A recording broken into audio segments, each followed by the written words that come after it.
They said it couldn't happen, but here we are. A convoluted format twist that I actually end up loving. Plus, Nany gets down. Leo thinks he is Thanos. Ashley is allowed to drive in this particular country. Alliances take final shape, and Tay notches her second elimination win of the season. It's the Challenge 41 Vets and New Threats Episode 7 recap coming up right now.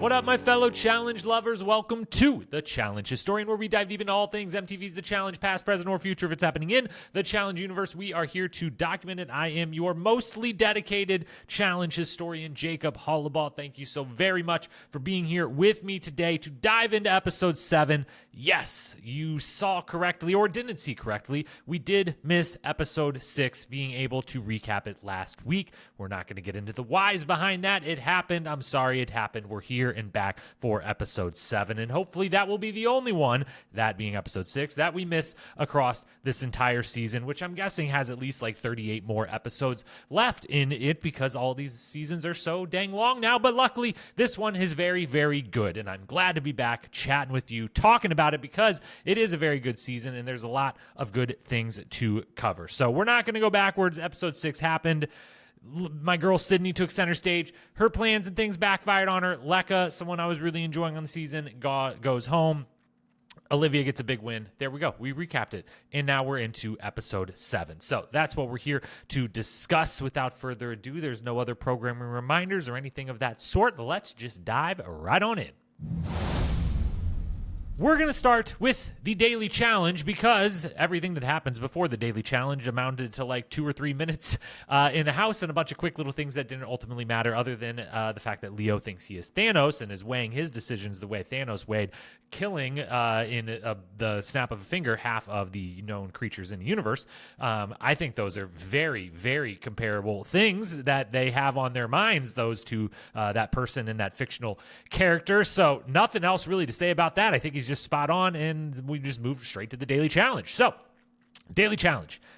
Yes, I was very confused when we got the explanation from TJ exactly. I wasn't confused in the moment. When he explained it, I thought I had it down, and then they started going, and I had to figure out the whole, like, if you get the puzzle correct, you only have to do 1 lap. If you get it wrong, you have to do 5 laps. If you get it wrong 3 times in a row, aka it takes you more than 15 minutes to do said puzzle, then you, and you've now done 15 laps, then, like, you get to move on, or we're supposed to be disqualified, but it seems like people timed out on the last puzzle 3 different times. I don't know. I was a little bit confused, but overall, it didn't matter, because I thought the challenge itself was really, really cool and really, really fun. And I enjoyed watching it, and I think it was a good design and a fun time, and I'm glad no one wrecked. Those things seem like they're, because of how they, you notice how wide all those carts and everything are, and those go-karts are. There's a reason, so that they can go fast without like almost any chance possible that they could tip over if you take a turn at the 62 miles an hour, 100 kilometers an hour that they supposedly could get up to if maybe if you're Cedric and you weigh the least of anyone there or something like that. I digress. Good challenge overall. Liked it. Thought the difficulty level of the puzzles was very in line with what I would have wanted it to be for this. Everything's great, including the pre-daily challenge confessionals that we get every episode. They always, have the team, how are you going to do, who's going to stack up where, blah, blah, blah, blah, blah, blah, blah. And sometimes there's some, they try to show us, I'm sure they do one of those with every single team or every single competitor, and they show us 2 or 3 of them that are like the best or the funniest or the most entertaining. In most episodes, I'm like, that was fine, whatever. We don't really need that. That's part of the episode we could, skirt on by, do without, add a little more fun stuff going on in the house. This episode, though, was all gold. All like 3 or 4 people in teams that were shown in that moment, all very, very good. We will talk about all of them during the best quotes or best moments of the episode when we do the awards. Another thing that was really good, or in this case correct, is Ashley. I assumed when they started with the confessionals that she was going to be proven correct, and, she was doing that confessional after the fact, and so she could lean into the fact that she knew that this opinion maybe she did or did not have going into the daily challenge that she had afterwards was going to be correct, and she could say that, hey, we are supposed to do 4 puzzles, it's supposed to alternate, the person who's best at puzzles should do the second and fourth, because we can assume the fourth one is going to be the hardest. Now, she says you should assume 2 and 4 are going to be the hardest. Like, nah, but you should definitely assume the fourth, the final one, is going to be the hard one, where they want everyone to get caught up, tripped up on the puzzle, so everyone can catch up, make it a very interesting finish. And I think all of the vets should have been able to put that together. I also think any of the rookies that come from, like the Survivor rookies for sure, or anyone else that comes from a show, a competition show with challenges of some kind, should have been able to like it should have been one of the first things anyone thinks of when they explain, one of you does puzzles 1 and 3, one of you does 2 and 4 total puzzles. Hey, I bet the last one's going to be the hardest one. So which one of us is better? We should do that one, not the first one. And so, yeah, that definitely backfires on her. That backfires on a few of the teams. And I think a few teams, like an Anissa and CT, they're both quite good at puzzles, or at least, are both proclaiming themselves in these moments, Puzzle King and Queen and everything else. And, so whichever way they wanted to go, it worked out. But she's correct, Ashley, that is, and I think everyone should have picked up on it. And I also like, going back to the design of the puzzles, that the one stacking one is one that from, the 10, 15 feet away that they have to sit in the cart, you can see and you can kind of help out, versus the last one it's face down. I can't even like explain this to you over in the cart and tell you like what I'm looking at. It's not like there's some math involved, I could say, and you could do the mental math, anything like that. It's all on that person. And yeah, loved everything about it, and they did it correct. The fourth puzzle should be the hardest for the entertainment factor that it then provides. A bunch of people struggle. I mean, ultimately, I keep saying Theo instead of Leo. Leo and Nany win. They do very, very well. CT and Anissa do very, very well, besides the fact that they are going the slowest around the track because the carts are heavily affected by how heavy or not you are. And we do it's kind of surprised. It makes sense that it's Leroy can get away with the like jokes on CT's size or behalf.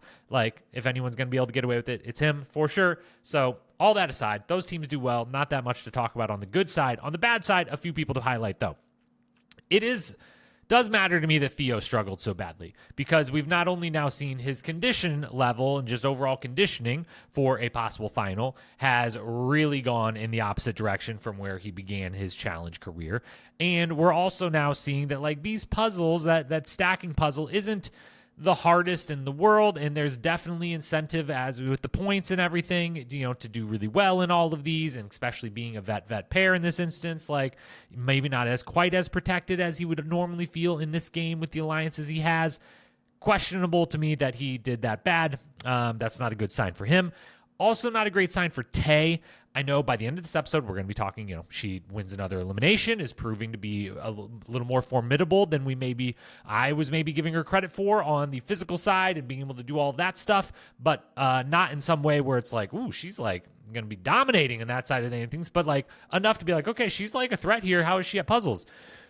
Maybe not that good at puzzles, so maybe she's winning eliminations, but we don't have to take her that serious. So that mattered, because we're starting to take her a little more serious on the physical side, that the puzzle side is potentially lacking there. And then Michaela was the third one I had down, that the struggle kind of mattered to me as far as my opinion of where they can go in the game and everything else. I didn't love seeing that. I do not have a sharp enough memory to remember her exact track record in puzzles across the 3 or 4 seasons we've seen her on. And so it's just like a little note. It's not like, oh, damn, she sucks. As with all puzzles, the best puzzle person can completely and utterly fail on a puzzle if it just doesn't make sense to their brain, or they're just not in that moment, or whatever goes wrong. And the worst puzzle person can just kind of like magically Rain Man it a little bit on any given day, on any given puzzle, and suddenly they really nail one. So these things are kind of a crapshoot. You can be better at them. You can be worse at them, certainly. But those 3 people kind of stood out of like, I'm making little notes here of the possible struggles that we're seeing. Then we head back to the house, and I'm going to split this into 2 different groups. We're going to talk about all the fun stuff, essentially, and just kind of the shenanigans and the social stuff in the house, and then we will go ahead and talk nominations and alliances afterwards. So the house, the fun stuff, and kind of the editing choices that were made here, because they were choices and they were all positive choices in my book, and I think a lot of fans' books. First thing, we get more bus content. We get the rookies for the second or third episode in a row on the bus talking like, okay, vet versus vet, we got to do this, or like we got to give Tay, the best person, the best vet to get out in this instance, and just, talking this rookie strong. And while it is strategy conversation, that's fine. I just like knowing that they've got the cameras in the bus every time. They are filming it, and they're willing to show us what happens on the bus. I would love to see some of the non-strategy things that maybe happen on the bus at different times in the past. We have gotten glimpses of those this season, and so I just like that that's happening in general. Second thing, they go to the club. And another thing I like that happens is we get the regular dance montage. But usually when we see the dance montage at the club, it feels very much like when they walked in, like, all right, everybody, grab one drink, and then we need 30 seconds of everyone just getting down on the dance floor, and we'll turn that into a 30-second montage, and then you can disperse and do whatever you want. And this one felt not like that. This one felt like whatever the dancing and everything that was going on maybe actually like happened for a while, and people were actually just like having a good time. And I felt like I was, watching a real scene that wasn't totally forced and wasn't actually, 1 minute in length in reality, and was actually like a big chunk of the time, and everyone's having a good time together. And they're all, it just looked fun, and it looked a little more authentically fun and longer lasting fun than we normally see. So I love that. And then we go back to the house and we get a hookup, and we not only get someone hooking up, but it is Nany, who classic, she's got a few of these moments in her challenge career, we should say, which is fantastic. And because it's like an OG classic challenge hookup artist, if you will, they also go kind of classic, more OG with the edit and what they're willing to show, and the confessionals they're willing to like poke and prod out of Nany, and just everything about it. Like, I was kind of stunned that not only, like, I was not stunned at all that, like, hey, Nany and Will are there. We see them early in the episode, like, getting cuddly. She's waiting in his bed when they get back. He's like, I couldn't tell if he was just like being playful and coy, or if he actually was like, wait a minute, okay, like, cool, you're in here, okay. I actively did not know who was in my bed, and I wanted to check, but now I'm very excited, and I will join you in that bed.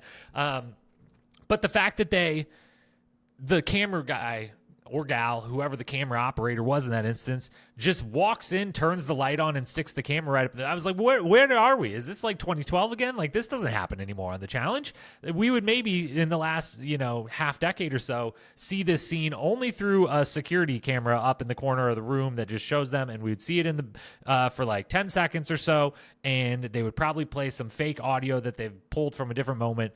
Not this one, though. They come in, turn the lights on, they stick the camera in their face. Nany leaves, and then is like, well, I guess actually there's no point to leaving at this point. Like, you already stuck, whatever. Like, what are you going to do? Keep the camera right in our face if we start, like, actually, doing stuff under here?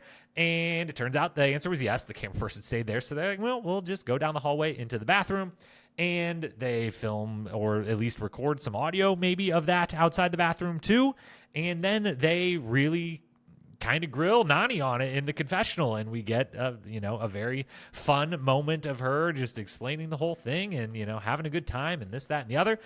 And I was very happy for her. I was very happy for Will. I was very happy for us as viewers. This is fun, entertaining content. And I was happy with how the editing and or production team handled, like, yeah, this is fine, there's nothing wrong here, and we'll go ahead and do this. So that was all great. Final thing on this front is just a very random. We get the little tiniest moment of Leroy talking about how, to some effect, like, the game is just too complicated. It's just too hard anymore. I'm just going to sit here and look out at the sky and be the old man or whatever. This man is there for his appearance checks at this point. He has entered, his coming out of retirement after when he retired going out like really, really all in on the game. I want to win as much for the money as like I want to win one of these things on Double Agents. I think was the last season before he retired. And then since he's come back, it's very much been like, I got 2 kids and they pay pretty good appearance checks. No matter if I end up winning or getting the final, whatever, like the further I get, they pay Leroy pretty good now. I've been here a long time, done a lot of seasons, and people like me. And so I think his checks are probably pretty nice. And he is there to get as many of those as he can. And I don't fault him for it. Sometimes I fault people, in general, in a vacuum, if you say someone's there just for that reason. Is that like the best thing we want out of a cast member? No. But when you're as lovable as Leroy and you can at least add in these like fun little moments or the fun little confessionals and you're like still a half decent competitor, it's not like he's some scrub competitor or a complete layup or whatever, then, it's fine. And mostly when you're Leroy, so you have 100% approval rating essentially, and you get to do this. Then to the nominations in the Alliance portion of the House segments. There's a couple things worth talking about here. There is a lot of not so much shifting because I think all of these things were in place already, but a little more clearing of the picture. The picture is becoming more clear. I did not say that correctly, but I think you understood what I was trying to go with here. Nothing moved, but we're able to view it more clearly. Third time, still didn't completely nail it. We'll move on.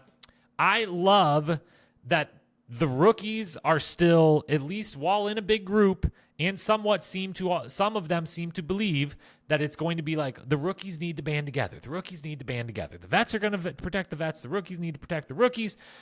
And I love that the vets know very well the whole time, have held the nice line of, we'll protect the vets. If we have a choice between a vet and a rookie, and we're not like completely 100% working with that particular rookie, we'll always default to protecting the vets. But none of us believe that this is the vets versus the rookies. Have you looked at the format of the game? It doesn't work like that. Have you seen any seasons of this show? It doesn't work like that.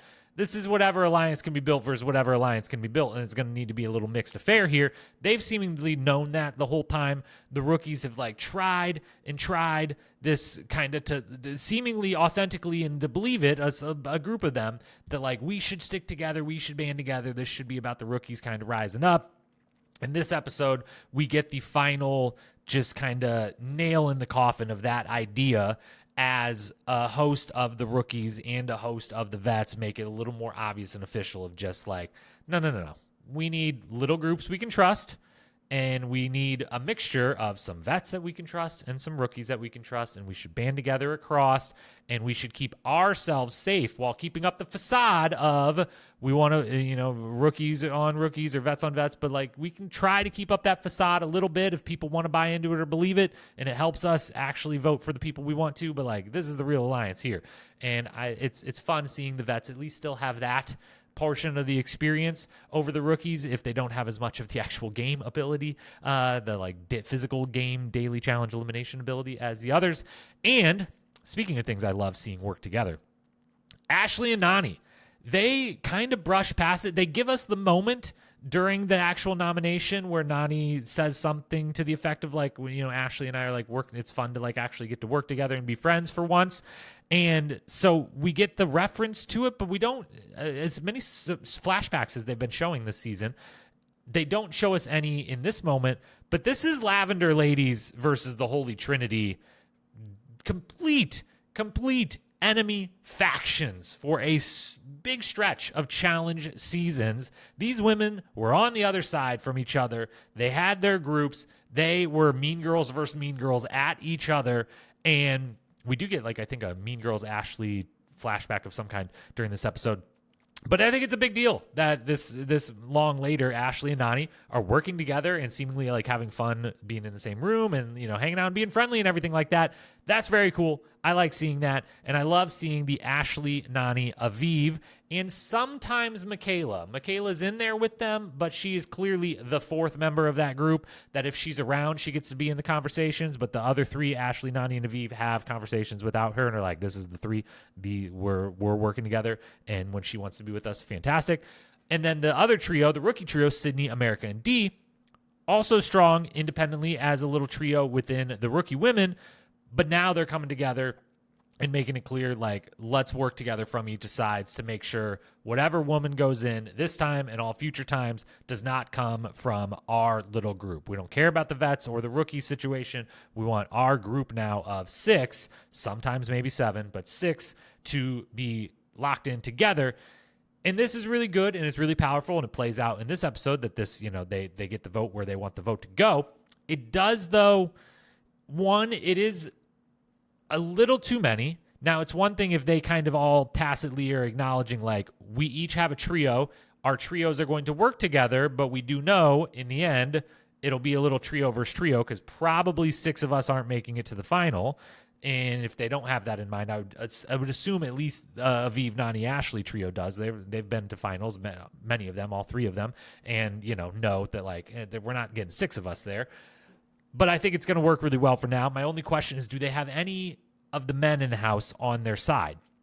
Because the other side of Olivia, we'll talk about just in a moment, does maybe not have too many women left on her side, but does have seemingly a pretty large host of the men in the house on her side. So does Ashley, Nany, Aviv, Sydney, America D?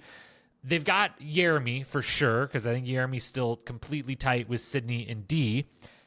And I think Gabe is still, like, out there floating, and him and Jeremy, we've seen have a couple nice conversations, so maybe Gabe could be with them. And I would guess if Turbo's with anyone, he's mostly with he's against anyone who, aggrieves him in any way.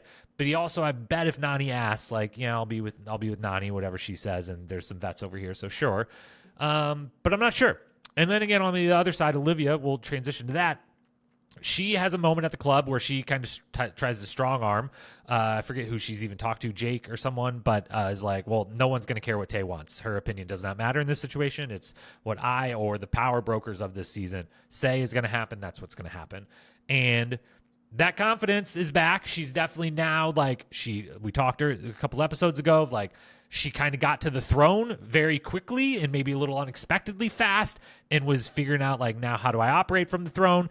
That she was then knocked briefly off of it, thrown into an elimination, wins, and now has the full confidence back of, like, now I claim the throne. And this is actually around when in the season I thought I would have claimed the throne, and we're going to wield some power here.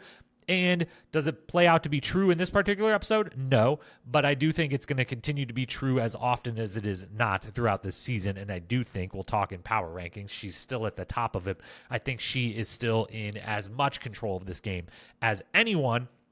And she has, she kind of has a lot of, like, rookies on her side in a way. And then the vet contingent, it's like there is Theo and there's Anissa. And then does she then have that kind of softer ring of vets around that? Because it was noticeable to me in the beginning of the episode when she comes back in and celebrates, and everyone celebrates that she's back and everything like that.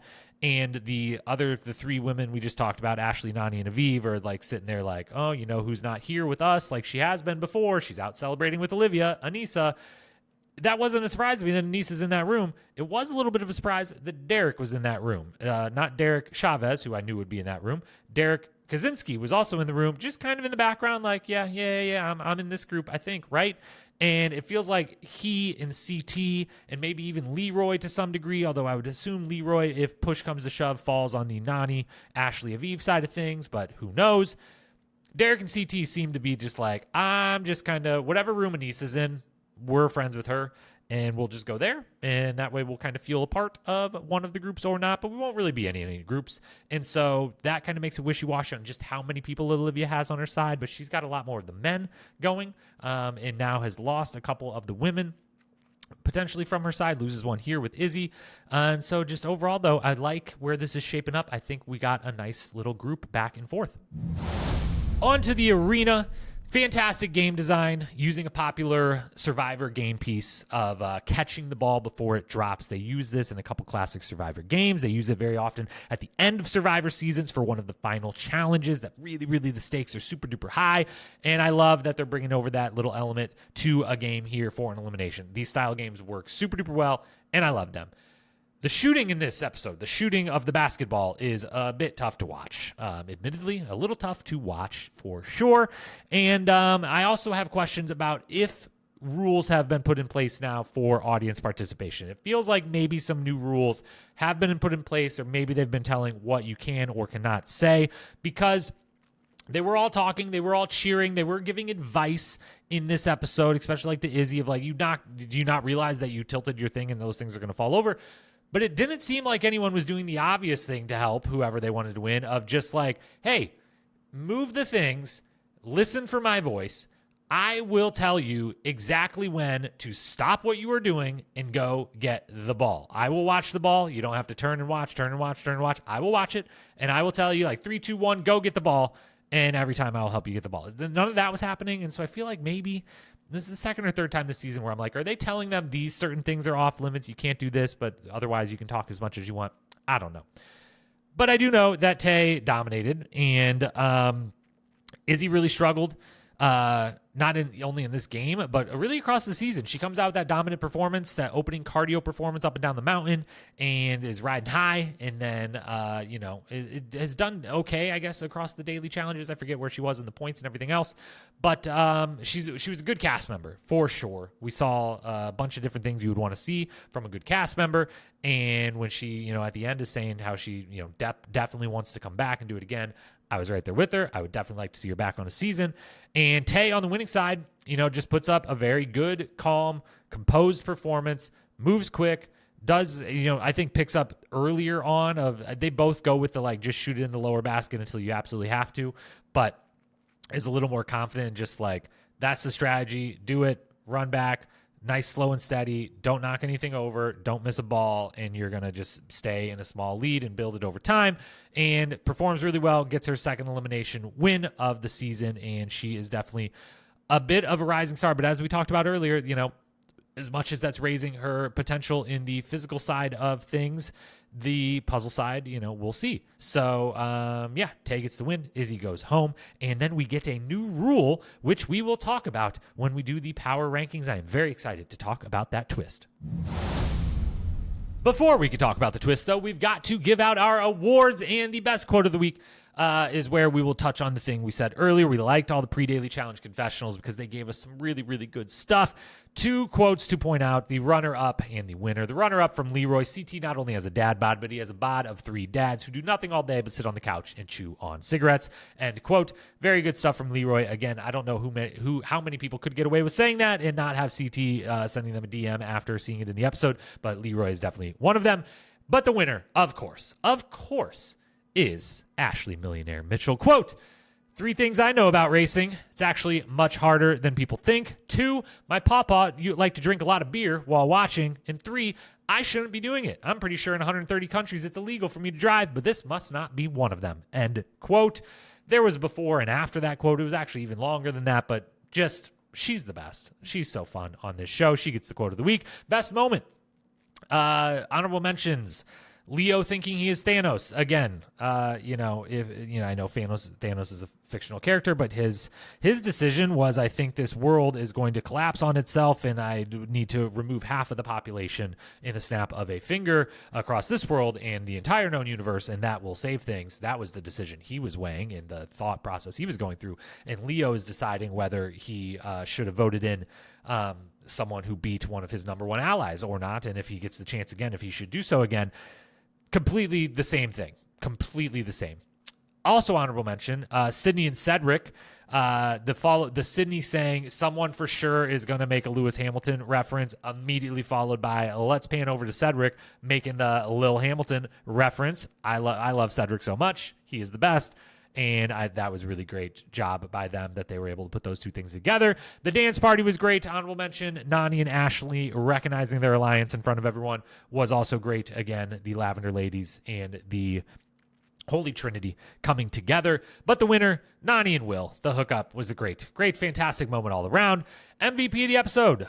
Got to give Leo some honorable mention credit here. Got to give Tay some honorable mention credit. Got to give Ashley some honorable mention credit, of course.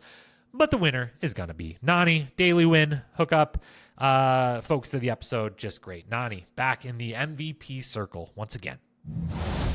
And now for our power rankings. Before we can say the power rankings, because they're greatly influenced by the twist that we found out the conclusion to, or not, I guess the conclusion, but the rest of the rule, the points. We find out what the points are worth. And thank goodness they have nothing to do with the final, with how you are going to score or be judged in a final, they do have all to do with who is going to be your partner in that final, because we find out from TJ, and I'm glad they didn't leave this on a cliffhanger or anything. They're telling us now. I'm guessing this draft is going to be in an episode or two, not next week or anything. So thanks for telling us right now that the points, whoever is in the top, there is going to be one final draft at some point in the near future. Again, my best guess, my estimation is I think we'll see it 2 episodes from now, at episode 9 or the start of episode 10. I think we'll get 2 more eliminations. We'll have one more hangnail situation and then that second elimination to eliminate the hangnail situation. Or wait, maybe we'll get it after next week. I'm forgetting. We already have a hangnail. Next week we'll have a men's elimination and we'll be back to even numbers. So maybe we will get it at the end of next week or the start of episode 9. Either way, we know whoever has the most points, you get first pick in the draft, and that draft is for final partner for the rest of the season. And TJ says for the rest of the season, and I will hold that that's going to then be true, that this is your partner for the rest of whatever's left of the regular and then of a final if you make it there. And I love this. I love this so much that you earn the right to have a good partner by being good with as many people as possible in as many situations as possible across the season. And if you are the best at that across working with every single type of person in every situation in every daily challenge, or winning some eliminations, getting some bonus points there, you get the right to pick and have one of the better partners in the game and give yourself one of the best shots to win the game. I think this is fantastic. I love it. If you're going to do these switch partners every single week, if you're going to have some kind of point system, I couldn't have thought of a better way to do both of those things than this. I love every single thing about it. I'm really, really eagerly looking forward to that draft now and dissecting who makes a potential mistake or not. In that potential draft in the future and where the points are right now really affects these power rankings. Let's talk about those. The women. Olivia stays number 1. She is either going to be the first person chosen. This is going to be the interesting thing. The people at the very top, right now it's Michaela and Will have the first pick. And then I think Olivia and someone, I forget the exact order, but I'm like, well, the people in like 3, 4, 5 aren't actually even going to get picked because they're going to get picked by other people. Like Aviv, I think, is the second or third, or the third potentially woman. But like, I think Will's going to pick, like, Will would be smart to pick her or Olivia, one of the two at the very start of this. Like Olivia as the third points right now might not get to actually do a draft because Will might just be like, I'll take Olivia with his very first pick. Michaela might just take, I don't even know who's at the top. Like Jeremy is near the top or whatever. Like, you don't get that pick because I'm picking you early. I digress. Olivia is in a very good position in this game. She definitely is just from a, like, if they ran the final right now, as we get a reference to in this episode, like, the competition for, like, if all these people ran an individual final, there's only a few people on both the men's and the women's side that are like, they're going to clearly be above everyone else. Olivia is one of those on the women's side. She's got to be number 1. I think Aviv's got to be number 2. She will have a high draft pick and or be a high draft pick. I think Michaela's got to be 3. She has the first pick and will be able to, I hope, pick Turbo. I think that it just makes the most sense. Pick Turbo if you're her, if you stay in that first pick of that guys. Ashley 4th, just on reputation, even if in this episode she admits, like, this isn't going to go well for me in a final. And then the 5th spot on the women, I'm leaving it open. Sydney or D, one of you's got to step up and show me a little bit more on the competitive side here. I'm leaving it open for one of you. Maybe we'll just call it a tie between them. I don't know. But I got Olivia, Aviv, Michaela, Ashley. The vet women have retaken the full power on the women's side of the game in my mind. On the men's side, not so much. The opposite. In fact, I've got Jeremy 1, Turbo 2, Will 3. Again, he's going to have the first pick. I think he should just immediately pick, Michaela will be off the board because she, at this moment, would have a pick above him.